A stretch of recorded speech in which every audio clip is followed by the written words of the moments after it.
저는 가끔 이제 설교할 때 그 사람들이 졸거나 자면 저 스스로 위안을 하곤 합니다. 언제 하나님이 저에게 불면증 환자를 치유하는 은사를 주셨나 하고 스스로 만족하면서 위로를 하곤 합니다. 예전에 한평생 서로 사랑하며 아끼며 살다가 아내를 먼저 보낼 수밖에 없는 한 나이 든 노인의 이야기입니다. 그의 아내가 임종하기 전에 병실에서 마지막 대화를 나누는데 그 아내가 평생 궁금했던 질문을 했습니다. 당신은 왜 식빵을 먹을 때 안에 하얀 부위를 남겨놓고 왜 항상 저에게 빵 껍질만 주십니까?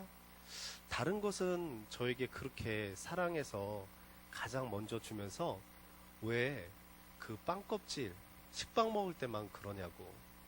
그러니까 그 남편이 깜짝 놀라서 여보, 그 부위는 내가 가장 좋아하는 부위야. 내가 먹고 싶은데 당신에게 그 부위를 주는 거야. 그러니까 그 얘기를 들은 어떤 옆에 있는 청년이 그러더라고요. 아유, 그놈의 몹쓸 배려. 그러더라고요. 근데 이제 우리가 이런 이 이야기를 들으면서 그런 생각이 들어요. 왜 한평생 살면서 한번 물어보지 않았을까? 왜 나한테 이것을 주냐고 물어보지 않았을까? 이런 생각이 들죠. 제가 이제 사역을 하면서 제 안에 그 큰 바램들이 있다고 한다면 저는 제가 돌보는 성도들이 이혼하지 않기를 간절히 바라는, 그래서 건강한 가정을 세워서 서로가 아끼는 가정이 되기를 간절히 바라는 마음들이 있어요. 근데 이제 이혼 위기에 있는 부부들을 이렇게 같이 대화도 나누고 상담을 하게 됩니다. 그러면 항상 이런 의문들을 갖게 되어요. 어떤 의문이냐면 부부간에 서로의 바램들에 대해서 왜 이야기해보지 않을까, 그런 마음속에 그런 의문들이 있어요. 그래서 물어보면 그 부부들이 공통적으로 저한테 이렇게 얘기합니다. 이야기했다는 거예요. 그런데 상대가 전혀 듣지를 않는다는 거예요. 상대는 자기한테 그렇게 이야기한 적이 없다는 것이죠.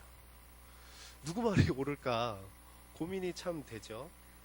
그러면서 제가 놀라운 사실을 발견했는데, 사람들은요 진짜 재미난 게 많은 언어가 있어도요, 많은 대화를 해도요, 저마다 자기가 듣고 싶은 이야기만 듣는 성향이 있다라는 사실을 발견하게 되었습니다. 그게 왜 그럴까? 사실 그러한 성향 때문에 서로 사람과 사람 간의 소통이 잘 되지 않는 경우가 참 많죠. 저는 이 소통이라는 것이 교회에서나 가정에서나 사회에서 정말 중요하다고 생각이 들거든요. 근데 저는 특별히 오늘 신앙인에게 있어서 소통이 얼마나 중요하고 그 소통을 잘하기 위해서 그 소통의 핵심과 중심축이 무엇인지를 같이 한번 생각해 보길 원합니다. 먼저 오늘 읽은 말씀에 보면은요, 그 성경의 어떤 배경에서 나온 말씀인가 한번 같이 보기 원하는데, 한 절 짧은 본문이지만 한 구절이지만 이것이 사사기의 결론이고요, 핵심입니다.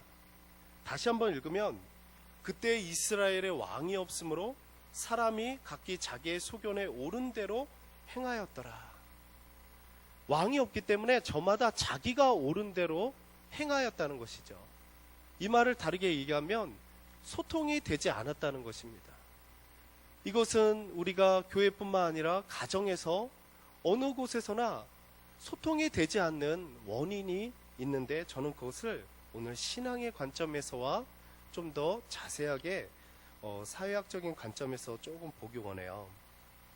근데 오늘 말씀을, 제가 이 말씀이 나오게 된 배경에 대해서 제가 좀 설명하기 원합니다. 여러분이 볼 때 여기서 왕이 없으므로 이스라엘 백성들이 다 제 소견대로 하더라 할 때 이 왕이 누구를 가리키는지 아십니까? 물은 제가 잘못이죠. 누구를 가리킵니까? 주변 나라의 열방의 그 국가들처럼 힘있고 능력있고 카리스마 있는 왕, 그 왕을 가리키는 것인가? 그런 사람의 왕을 가리키는 것이 아니에요. 여러분이 이 뒤에 이제 사무엘 상하가 나오고 그 다음에 왕정 시대가 나오니까 아, 이스라엘 백성들도 이제는 왕이 필요한 시대로 접어들었구나 라고 생각하면 성경의 깊은 맥을 알지 못하는 거예요. 성경은 애당초 왕은 하나였어요. 누구였냐면 바로 하나님 한 분이었어요. 이 사사기 시대를요, 전개된 것을 보면 처음에 이스라엘 백성들을 하나님께서 출애굽시키지 않습니까? 출애굽시키고서 이제 이 나라를 지파 단위로, 그 지파에서 대표자가 누구냐면 바로 장로들이죠. 그 장로들을 통해서 서로 백성들이 한마음 한뜻으로 합의체로 둔 것이 바로 지파고요. 그 지파가 서로 모여서 협의하는 그런 국가가 바로 사사시대의 국가입니다. 그리고 그 시대의 주권자, 통치자는 누구냐? 바로 하나님이에요. 그런데 하나님께서 저마다 그들의 마음속에 하나님의 바른 마음들을 줌으로 인해서 서로 합의하고 서로 토의해서 바른 것을 세워나가길 원했어요. 그러나 때로는 어려운 일들이 생기잖아요. 다른 나라가 침범하기도 하고요. 어려운 일들이 생깁니다. 그때 강한 카리스마를 가진 사람을 그 시대에 맞게 세우는데 그 사람이 바로 사사인 것이죠. 여러분, 유럽에서나 그 많은 사람들은요, 민주주의의 근원을 우리는 일반적으로 그리스 시대의 그 체제를 통해서 우리가 민주주의가 나온 것처럼 얘기하지만, 이 사사 시대는요, 그리스 체제보다 훨씬 더 이전에 나왔던 하나님이 세우신 체제입니다. 이 민주주의의 어떻게 보면 근본이라고 할 수 있는데, 민주주의는 사람이 주권이 있잖아요, 국민이. 그런데 이 사사 시대는 모든 주권을 하나님이 갖고 계시고 모든 사람들이 함께 마음을 모아서 하나님의 소리에 귀 기울이면서 합의를 하는 그런 시대인 것입니다. 그런데 이 사사기를 통해서, 이 사사시대를 통해서 사실 유럽의 민주주의나 이런 것들이 근본, 특별히 독일 같은 경우에는 이런 사사시대를 모본으로 해서 민주주의를 이렇게 세워간 나라인데요. 그런데 여기에서 이 사사기에서 우리에게 중요한 이야기를 해주는데, 그러면 왜 사람들이 저마다 자기 소견대로 할까? 하나님을 왜 왕으로 두기를 싫어할까? 거기에 대해서 사사기는 아주 중요한 것을 이야기해주고 있습니다. 어떤 사건을 통해서 이야기해주고 있는데, 그것이 무엇이냐면, 이 당시에 사사기 후반부로 갈수록 정식적으로 레위 사람들이 레위인이 되지 않아요. 어떤 사람이 레위인이 되냐면, 임의대로 자기가 레위인이 되고자 하는 사람, 아니면 돈이 많은 사람이 누구에게 너 레위 일을 해 라고 임의로 선정해서 세운 사람이 레위인이 돼가는 거예요. 그러니까 그 사회가 하나님을 섬기는 것이 무너져 가는 것입니다. 이것은 무엇을 이야기하고 있냐면, 레위인의 역할은 한 사람 한 사람이 하나님을 바라보고 하나님께 향하도록 하는 그 역할을 레위인들이 했는데, 그것들을 하나하나씩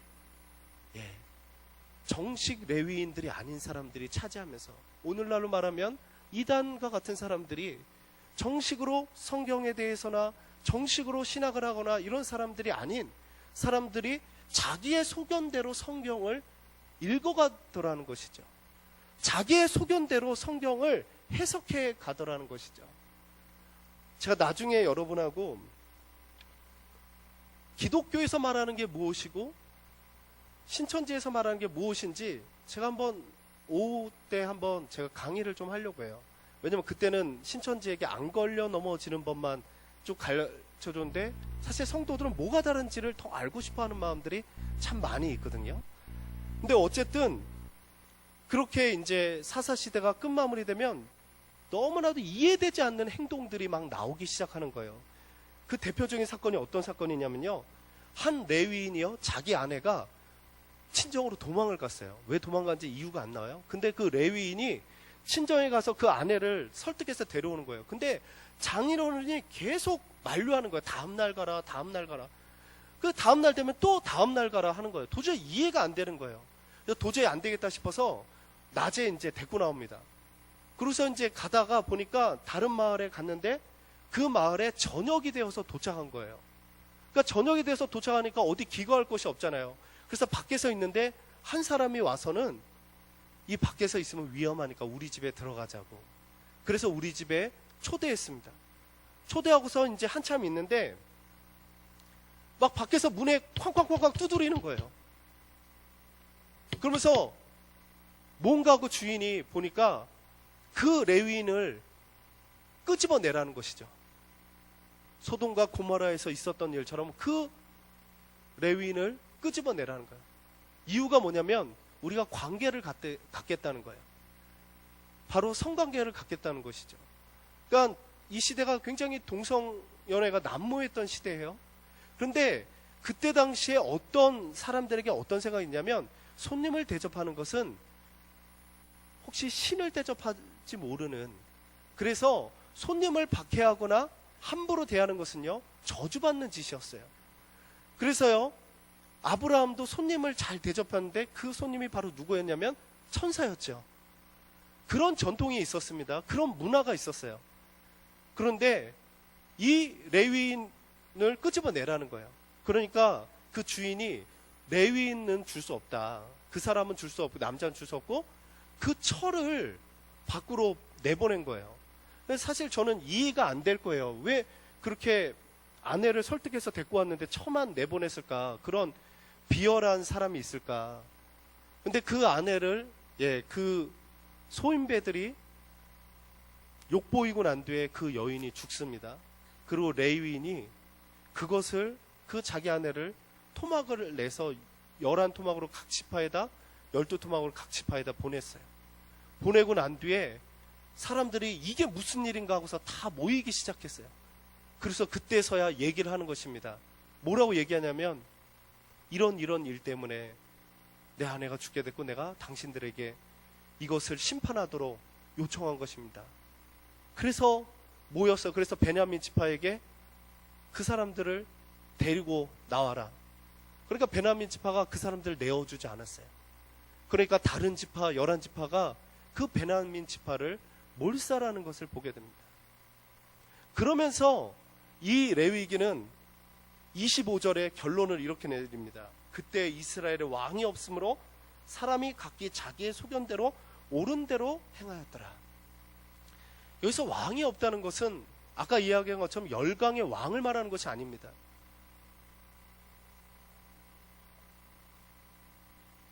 하나님을 말하는 거예요. 근데 여러분이 여기 말씀을 통해서 깨달아야 될 게 무엇이냐면 이 사람들 이스라엘 백성들입니다. 이게 굉장히 중요해요. 하나님을 인정한다고 하는 이스라엘 백성들이에요. 사람들이 저마다 다 자기 소견대로 하는데 그 소견대로 하는 게 교회를 다닌다 안 다닌다 해서 자기 소견대로, 뭐 교회를 다니면 다 자기 소견이 아니에요. 하나님의 소견대로, 이런 말이 아니에요. 다 교회 다녀도요 그 중심에 하나님이 왕으로 있지 않으면 자기의 옳은 대로 자기의 소견대로 하게 된다는 것입니다. 그런데 하나님을 나에게 왕으로 내가 모신다는 것은요 그런 거예요. 거룩한 분이 내 안에 왕으로 오실 때 우리는 상대적으로 나 자신을 볼 수밖에 없습니다. 그래서 내가 하나님 앞에 기도하면서 나아갈 때 나 스스로는 늘 나 자신을 돌아볼 수밖에 없어요. 그래서 하나님을 왕으로 모시는 사람들의 공통적인 특징이 무엇이냐? 자신이 죄인인지를 알아요. 여러분, 이게 대화에 있어서 굉장히 중요해요. 여러분, 대화할 때 대화가 안 되는 이유가요, 내가 옳다라고 내 생각이 옳아, 너희 생각이 틀려 라고 생각하는 그 생각 속에서는요, 서로 대화할 수가 없어요. 그런데 하나님이 내 안에 왕으로 계시고 내가 그분 앞에 나의 연약함을 인정하는 사람들은요, 서로 그 연약함을 서로 이해하고 품어주고 용납하게 되는 것입니다. 그래서 내가 죄인이란 사실을 깨닫는 것이 굉장히 신앙에 있어서 중요한 것이죠.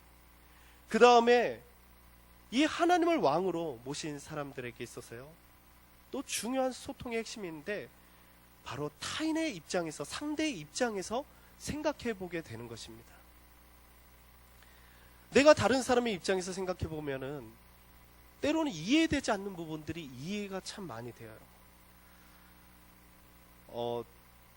저는 이제 저희 아버지하고 이렇게 제가 대학을 신학대부터 갔으니까 아버지하고 참 대화를 참 많이 했어요. 많이 하면서 저희 아버지는 그 안수 집사님을 굉장히 오래 하셨습니다. 한 20년 가까이 하셨는데, 근데 이제 이야기를 하다 보면 제가 이제 제 나이 때 20살 초반 때는 그 또래에 맞게 이제 대화를 하는 거예요. 그때는 이제 막 의에 부풀고요, 막 혈기가 앞서고 막 그런 때예요. 막 그때는 이제 막 한참 제 주장을 막 얘기하죠.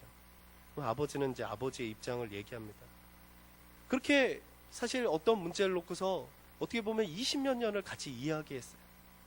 이야기하면서 재미난 사실을 발견했어요. 제가 입장은 다르죠. 보는 시각이 달라요. 근데 제가 뭘 발견했냐면 저마다 교회를 사랑한다는 사실을 발견했어요. 이 공통점을 발견하기 시작했어요.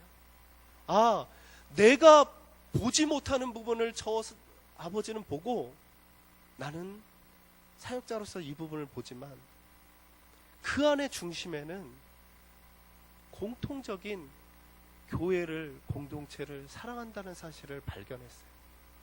그러면서 어느 순간 대화가 갈등이 아닌 대화가 서로가 서로를 이해하고 사랑하는 마음으로 대화하게 되더라고요. 참 그때 참 많은 저한테 이렇게 시각을 열어주는 좋은 계기가 되었습니다. 그래서 우리가 교회에서는 내 자신이 죄인이란 사실을 인정하고 내가 부족하고 내가 다 옳지 않고 그렇기 때문에 타인을 내 입장에서도 생각하면서 함께 대화하는 것, 그것이 바로 내 중심에 하나님을 왕으로 모시는 사람의 태도요, 소통의 중심, 핵심입니다. 그러면 가정에서의 소통은 동일한 원리입니다. 가정에서도요, 내가 왕이 되고 내가 주인이 되고 내 말이 옳다라고 여기면 부부간에 합의를 볼 수가 없는 거예요. 내 교육 방식이 전적으로 옳고 내가 살아온 방식이 옳고 하면 상대와 타협하거나 이야기하거나 한 마음을 품을 수가 없게 되는 것이죠. 근데 성경의 원리로 보면은요, 남자와 여자가요, 피조물인 건 똑같은데 비슷해 보이는데 굉장히 다른, 만들어진 재료가 달라요. 여러분, 그 남자는 뭐로 만들어졌습니까? 흙으로. 여자는요, 갈비뼈로. 어느 재료가 좀 더 좋은 것 같아요? 예? 어느 재료가 좀 더 좋은 것 같아요? 예. 그래도 좀 더 업그레이드 된 게 갈비뼈 아니겠습니까? 그래서 여성에게는요, 돕는 배필자로서, 여러분, 누군가가 여러분 도와준다고 할 때요, 좀 도움이 될 만한 사람이 도와줄 때 도움이 됩니다. 옆에서 도와주는데 도움이 하나도 안 되는데 도와주면요, 막 짜증이 나요. 여러분, 그런 경우 없습니까? 그만하라고 말도 못해. 그런 경우에. 근데 하나님이 아내를 돕는 배필자로 세웠다는 것이죠. 질이 달라요. 여성들은 남자의 갈비뼈로, 근데 남자는 흙으로. 그러다 보니까 이게 굉장히 중요한 사실인데요. 갈비뼈 아닙니까? 여러분이 한평생 결혼 생활이 무엇인가라고 정의한다면 저는 갈비뼈를 잘 붙이는 작업이라고 생각을 해요. 여러분 이해가 되십니까? 갈비뼈. 하나님께서 부러뜨려서 다른 존재를 만들었잖아요. 내가 그 사람을 찾아가는 거예요. 결혼해서 만났어요. 내 갈비뼈예요. 근데 이식을 하려고 붙이려 보니까 잘 안 붙어. 여러분 뼈 부러졌는데 잘 붙겠습니까? 안 붙죠. 한평생 이걸 붙이는 작업이 결혼 생활이에요. 이것이 자연스럽게 붙었을 때 이제 한 몸이 되는 거예요. 근데 재미난 사실은요, 이 갈비뼈가 참 묘해요. 잘 붙이면은요, 내 심장과 내 중요 기능을 보호해 줍니다. 잘못 붙이면요, 내 심장을 찌릅니다. 여러분 이해가 되십니까? 예. 잘못 붙이면요, 평생의 가시가 되는 거예요. 그러니까 잘 붙이려고 하는 게 굉장히 중요하죠. 근데 천성상 남자와 여자가 참 많이 다른데 소통에 있어서 그 다른 특징들이 어떤 여성은 남성성이 좀 더 강한 사람이 있고 어떤 여성은 어떤 남성은 여성성이 좀 더 강한 남성이 있죠. 근데 기본적으로 좀 그래도 큰 차이가 보면은 남자는 원인과 결과를 굉장히 중요시 여깁니다. 근데요, 여자들은요, 과정을 굉장히 중요시 여겨요. 그러니까 어떻게 마음을 함께 딱 모아도요, 중간에 그 계획을 주로 여성들이 많이 틀어요. 왜냐하면 진행되는 과정이 마음에 들지 않기 때문에. 이렇게 예를 들면 여러분이 이해가 쉬울 거예요. 어떤 사람이 부부가 하도 이사를 가는 것이 지겨워졌어요. 우리 진짜 집 한번 사서 같이 잘 살아봅시다. 더 이상 이사 가지 않는 집을 사봅시다. 하고서 이제 돈을 모아요. 열심히 모았습니다. 모으는데 이제 남자는 이제 모아가는 계산, 이렇게 요번 달 모았으면 그 다음 달에 얼마 나오겠다. 이게 계산이 한 번에 나와요. 여성은요, 그 모아가면서 부담이 되는 거예요. 어떤 부담이 갑자기 생기냐면, 이렇게 돈을 모으다 보면 아무래도 여러 군데에서 절약을 해야 되잖아요. 내 아이들의 교육비나 내 아이들 입힐 거나 먹일 거, 혹시 이 아이를 그 시기에 잘 먹이지 못해서 키가 작으면 어떡할까, 이 아이를 보내고자 하는 학원에 보낼 만한 때 못 보내갖고 애가 공부를 못하면 어떻게 할까. 그러면서 항상 우리는 엄마 닮아서 아빠 닮아서 상대 닮아서라고 이렇게 핑계를 대는데, 그런 마음에 갑자기 그 과정 속에서 아내들은 그 계획을 틀게 되어 있습니다. 상당수가.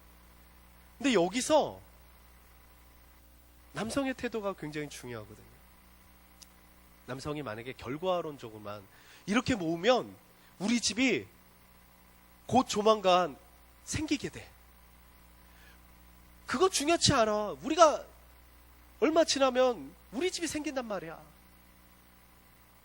아내는 그 소리가 들려오지 않아요. 거기서 만약에 남편이 진짜 내 아이들이 만약 이래서 이렇게 되면 어떡하지? 진짜 우리 아이들이 이렇게 키가 작아지면 어떡하지? 여보, 어떻게 하면 좋을 것 같아요? 라고 답을 내리지 않고 생각을 열어두면 어떤 결과가 나올까요? 그렇다 해서 이게 보장되어 있지는 않습니다. 합리적인 결과가 딱 나올 거라는 보장은 없어요. 그러면 다죠. 그런데 일방적으로 내가 밀어붙이는 것보다는 좋은 결과가 나올 확률이 훨씬 더 많아요. 그렇게 여성과 남성의 대화에 있어서 차이가 사실 있어요. 그거는 사고의 차이죠. 그런데 이거 말고도 남성과 여성이 가정에서 대화를 할 때 대화가 잘 되지 않는 요소들이 있습니다. 그것은 무엇이냐면, 사람이요, 하나님께서 저마다 다르게 창조를 하셨습니다. 그 이야기가 무엇이냐면, 그렇다고 다 다르다는 건 아니고, 어떤 사람 마음속에는 이런 게 굉장히 갈망함이 큰 사람이 있고요, 어떤 사람 마음속에는 이런 갈망함들이 큰 사람이 있어요. 그것을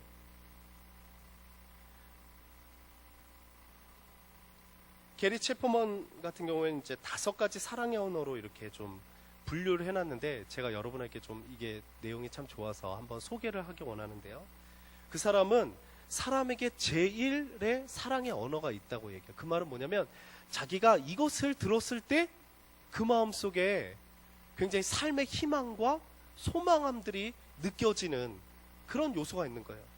그 5가지를 드는데, 하나는 뭐냐면 인정하는 말이에요. 상대를 인정해주고 높여주고 칭찬해주고 존중해주는 말. 또 하나는 함께하는 시간. 또 하나는, 3번째는 선물. 그러면 여러분이 이제 생각할 때 선물 막 뭐 거창한 선물 이런 게 아니라 그 상대를 소중하게 여겨주고 해서 무언가를 주는 그런 선물들을 굉장히 사랑의 언어로서 쓰는, 이렇게 생각하는 사람이 있고, 또 어떤 사람은 봉사. 그래서 나를 위해서 이렇게 봉사해주면 굉장히 좋아하는, 사랑받았다라고 느끼는 사람들이 있고요. 어떤 사람은 따뜻한 스킨십. 예, 그런 것을 원하는 사람들이 있어요.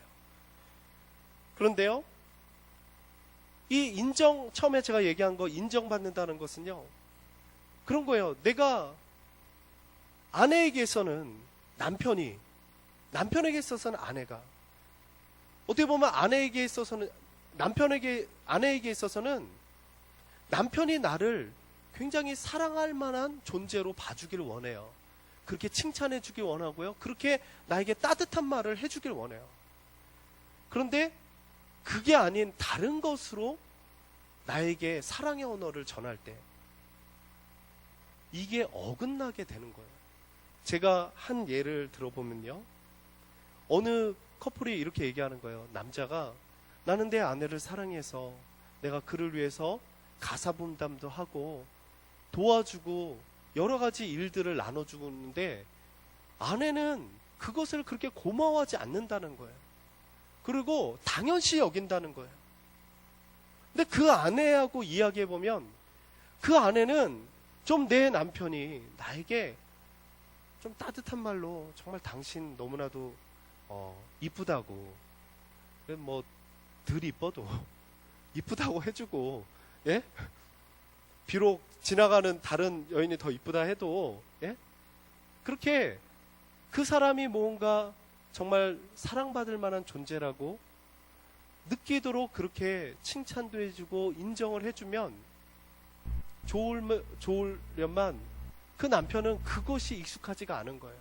왜냐면 그런 가정에서 그 사람이 잘하지 않았고 또한 자기 성향이 그렇지 않기 때문에. 그래서 그 사람 딴에서는 되게 헌신을 하고 내가 사랑의 표현을 하지만 상대는 사랑을 받았다라고 여기지 않는 거예요. 너무나도 어긋난 사랑이죠. 어긋난. 이걸 통해서 우리가 깨닫는 것은요, 사람을 우리가 볼 때 그 사람이 무엇을 정말 좋아하는가 라는 것을 깊게 헤아려 보는 마음들이 필요합니다. 왜냐하면 하나님은 저마다 다르게 사람들을 창조했기 때문에.